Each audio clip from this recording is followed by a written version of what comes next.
Allah dostlarının, biz tarixi məsumların və digər peyğəmbərlərin həyat tərzinə baxdıqda onların belə duası olub.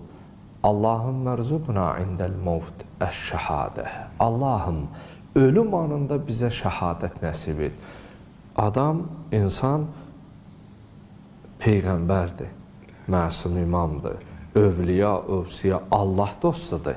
Amma bunlar bir yana əli dua zamanı Rəbbinə üz tutub, əl açıb dua edərkən buyurur ki, Allahümmə rzuqna şəhadətə indəl mevt. Allahım, ölüm anında bizə şəhadət nəsib.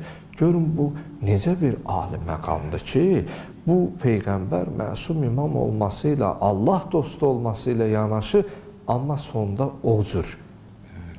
Biz İstər şəhadətlə, istər belə, sonda ölüm şərbətini hər birimiz dadırıq, içirik. Amma o cür olması ən alisidir.